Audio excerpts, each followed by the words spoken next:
Sometime in about the mid-1980s, the phone rang. So I thank Nik Wood for today's question. Given the choice of anybody in the world, alive or dead,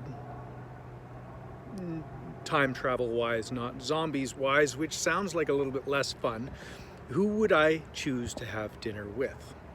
Now this is anybody in the world. A long list of people that I might want to pick from that are interested. I decide on an author that I read. So the name I picked for this question is a simple one, Douglas Adams. Now why would I pick Douglas Adams? Well, he wrote a book called Hitchhiker's Guide to the Galaxy. You might have heard of it.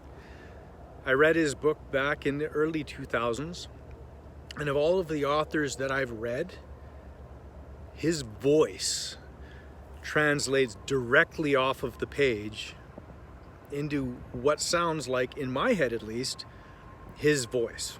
While in the rest of the world, a new creature emerged, a new creature arrived that was much more intelligent than the lemurs, according to it, much more competitive, much more aggressive, and incredibly interested in all the things you could do with twigs.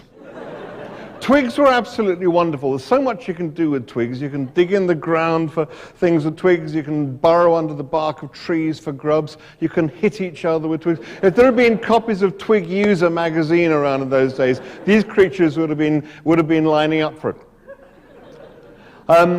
And these creatures, which were, as you probably guessed, called the monkeys, because they were more competitive and more aggressive, and they lived in the same habitat as the lemurs, they successfully supplanted the lemurs everywhere in the world other than Madagascar, because Madagascar was right out in the middle of the Indian Ocean and they couldn't get there.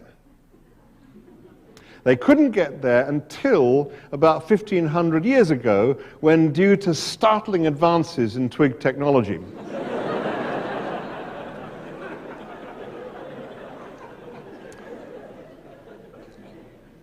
they were able to get there in boats and eventually planes, and suddenly the lemurs that had had this place to themselves for millions and millions and millions of years were suddenly facing their old enemy, the monkey.